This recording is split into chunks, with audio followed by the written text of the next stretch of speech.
کہ جو ہڈے کٹے ہیں بالکل ٹھیک ٹھاک ہیں، تندرست ہیں، اور پھر ان کے پاس اچھا خاصا مال بھی موجود ہے، ان کے پاس اچھی خاصی بلڈنگیں ہیں، دیگر چیزیں ہیں، لیکن پھر بھی انہوں نے مانگنا اپنا مشغلہ بنا رکھا ہے۔ اور آپ دیکھیں گے کسی بھی بس میں آپ دیکھ لیں، کسی اڈے پر آپ چلے جائیں تو ہر گاڑی میں آپ کو ایک شخص مانگنے والا نظر آئے گا، اور وہ صبح سے لے کے شام تک مانگے گا، اور پھر یہ روزانہ بلا ناغہ وہ مانگتے ہیں۔ تو ایسے لوگ جو پیشے کے طور پر گداگری کو اختیار کیے ہوئے ہیں، اسلام ان کی حوصلہ شکنی کرتا ہے، اسلام اس کی اجازت انہیں نہیں دیتا۔ لہذا ایسے افراد کو سمجھانا چاہیے، ان کی تربیت کرنی چاہیے، اور پھر اگر آپ سے ہو سکے آپ کے رشتہ داروں میں، آپ کے پڑوس میں اگر ایسا شخص ہے کہ جس کے حالات ٹھیک نہیں ہیں، تو آپ کوشش کریں اس کو گائیڈ کریں، اس کو سمجھائیں اس کو اس حوالے سے، تاکہ وہ اپنے پاؤں پر کھڑا ہو سکے۔ تو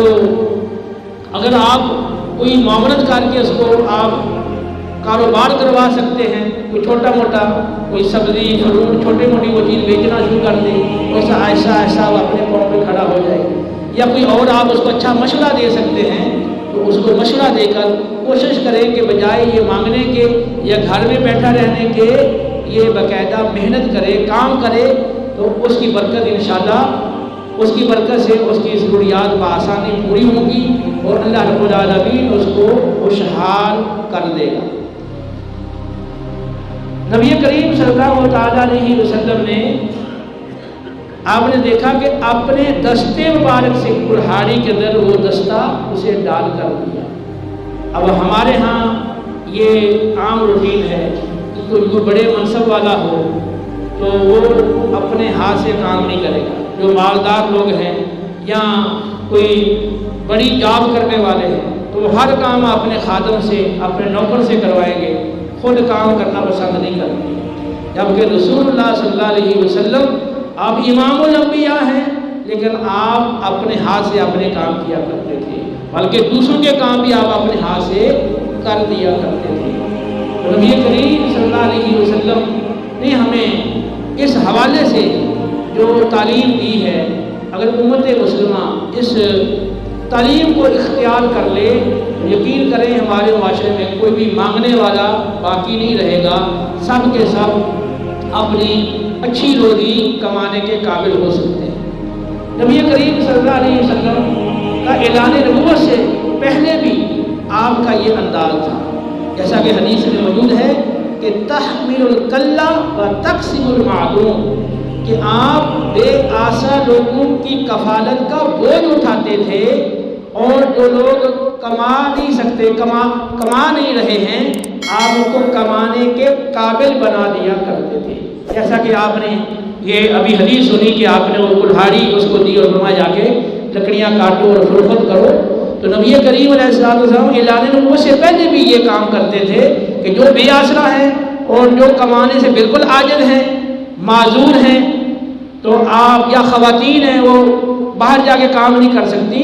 تو آپ ان معذوروں کو، ان مجبوروں کی کفالت خود اپنے ذمہ لے لیتے تھے، اور تقسیم المعدوم، اور وہ لوگ جو کمانے کے قابل ہوتے آپ ان کو کمائی پہ لگا دیتے تھے، ان کو مشورہ دے کے، ان کی معاونت کر کے ان کو آپ اپنے پاؤں پہ کھڑا کر دیا کرتے تھے۔ نبی کریم صلی اللہ تعالیٰ علیہ وسلم کے سمجھانے کا انداز نہایت ہی انوکھا اور نرالا تھا۔ چنانچہ ترمذی کی پسند صحیح روایت ہے، اکراش بن ذبیب رضی اللہ تعالیٰ عنہ سے مروی ہے، کہتے ہیں میں مرہ بن عبید کا مال جو زکوٰۃ پر مشتمل تھا، تو زکوٰۃ والا مال لے کر میں نبی کریم علیہ السلام کے پاس آیا۔ بنی مرہ بن عبید نے مجھے زکوٰۃ کا مال دے کر نبی کریم علیہ السلام کے پاس بھیجا۔ جب میں حاضر ہوا تو آپ انصار اور مہاجرین کے ساتھ تشریف فرما تھے۔ نبی کریم علیہ السلام کی بارگاہ میں نے وہ زکوٰۃ کا مال پیش کیا، تو آپ صلی اللہ علیہ وسلم نے میرا ہاتھ پکڑ لیا اور میرا ہاتھ پکڑ کر آپ اپنی زوجہ ام سلمہ رضی اللہ تعالیٰ عنہا کے ہاں ان کے گھر لے گئے اور آپ نے گھر والوں سے پوچھا کہ کھانے کے لیے کچھ ہے؟ تو انہوں نے ایک طباق دیا، ایک تھال دیا جس میں روٹی کے ٹکڑے تھے اور بغیر ہڈی کے بکثرت بوٹیاں تھیں۔ تو نبی کریم علیہ السلام نے میرے سامنے رکھا اور میں نے کھانا شروع کیا۔ تو میں اپنا ہاتھ اس کھانے کے تھال میں کبھی دائیں کبھی بائیں آگے پیچھے ادھر ادھر میں گھما رہا تھا۔ نبی کریم علیہ السلام صرف اپنے سامنے سے اور اپنی قریب والی جانب سے کھا رہے تھے۔ نبی کریم علیہ السلام نے اپنے دائیں ہاتھ سے میرے دائیں ہاتھ کو پکڑ لیا اور فرمایا کہ اے اکراش، یہ سارا ایک ہی قسم کا کھانا ہے، لہذا اپنے آگے سے کھاؤ، یہ سارے تھال میں ادھر ادھر ہاتھ نہ گھماؤ۔ پھر کہتے ہیں کہ میں اپنے سامنے سے کھانے لگ گیا۔ پھر اس کے بعد ایک اور تھال لایا گیا جس میں مختلف قسم کی کھجوریں تھیں، تو میں اپنے سامنے سے کھا رہا تھا۔ نبی کریم علیہ السلام کا ہاتھ مبارک پورے تھال میں دائیں بائیں گھوم رہا تھا۔ آپ صلی اللہ علیہ وسلم نے فرمایا کہ اے اکراش، یہ ایک قسم کا کھانا نہیں ہے بلکہ یہ مختلف قسم کی کھجوریں ہیں، اب تم جہاں سے چاہو اس کو اپنی حسب خواہش لے سکتے ہو۔ تو نبی کریم صلی اللہ علیہ وسلم نے انہیں یہ سمجھایا کہ جب کھانا ایک ہی قسم کا ہو اور مل کر کھایا جا رہا ہو تو پھر ہر طرف اپنے ہاتھ کو نہ گھماؤ بلکہ اپنے سامنے سے اور اپنی قریب والی جانب سے کھایا کرو۔ ہاں اگر تھال میں مختلف قسم کے کھانے ہیں تو پھر آپ مختلف جگہوں سے کھانا اپنی طبیعت کے اور خواہش کے مطابق لے سکتے ہیں۔ اسی طرح صحیح بخاری اور صحیح مسلم میں عمر بن ابی سلمہ رضی اللہ تعالی عنہ سے روایت ہے، آپ ابھی بچے تھے، آپ کی زوجہ ام سلمہ رضی اللہ تعالی عنہا کے پچھلے خاندان سے یہ ان کے بیٹے تھے اور نبی کریم علیہ السلام کی زیر سرپرستی اور زیر تربیت تھے۔ تو آپ کہتے ہیں کہ میں نبی کریم صلی اللہ علیہ وسلم کے ساتھ بیٹھ کر کھانا کھاتا تو میں ہر طرف اپنا ہاتھ گھماتا تھا۔ نبی کریم صلی اللہ علیہ وسلم نے مجھے فرمایا کہ اے لڑکے، اے بیٹے، بسم اللہ شریف پڑھو اور دائیں ہاتھ سے کھاؤ اور جو جانب تمہارے قریب ہے نا برتن کی اس جانب سے کھاؤ۔ تو نبی کریم علیہ السلام نے، یہ چھوٹے بچے تھے اور ان کی آپ نے بڑے احسن انداز سے تربیت فرمائی۔ تو نبی کریم صلی اللہ تعالیٰ علیہ وسلم کی وہ سمجھانے کا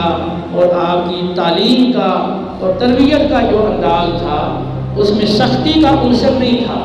مار پیٹ کرنے اور برا بھلا کہنے، گالی گلوچ کرنے کا آپ کا انداز بالکل نہیں تھا۔ آپ نرمی کے ساتھ اور حکمت کے ساتھ اور پوری دانائی کے ساتھ احسن انداز سے آپ سمجھایا کرتے تھے۔ ادعو الی سبیل ربک بالحکمہ والموعظۃ الحسنہ، تو لوگوں کو اپنے رب کی طرف حکمت کے ساتھ، پوری دانائی کے ساتھ اور اچھی نصیحت کے ساتھ بلاؤ۔ تو یہ نبی کریم علیہ السلام کی تربیت کا انداز تھا۔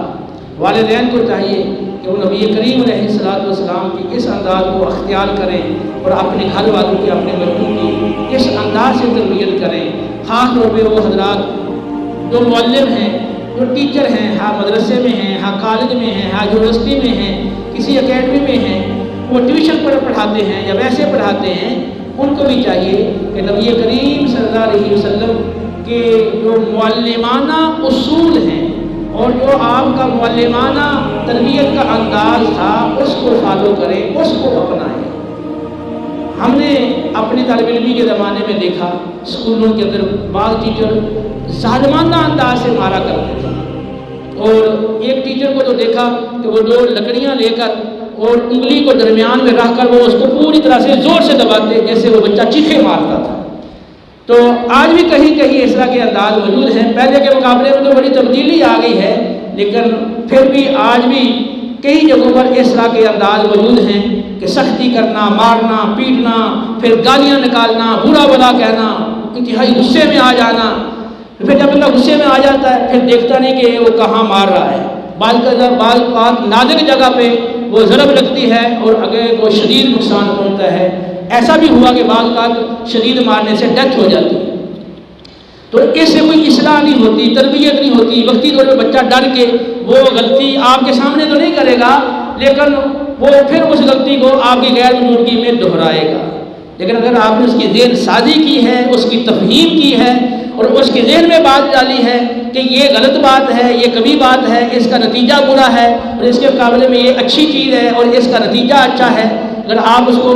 سمجھانے میں کامیاب ہو گئے تو پھر آپ کو بار بار مارنے پیٹنے کی حاجت نہیں ہے. وہ انشاءاللہ وہ بچہ اور وہ جس کو آپ نے سمجھایا ہے تو وہ پوری زندگی کے لیے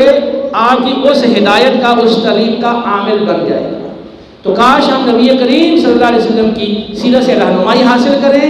اور جو تعلیم و تربیت کا انداز ہے وہی اختیار کریں جو رسول اللہ صلی اللہ علیہ وسلم نے ہمیں اپنے عمل سے عطا فرمایا.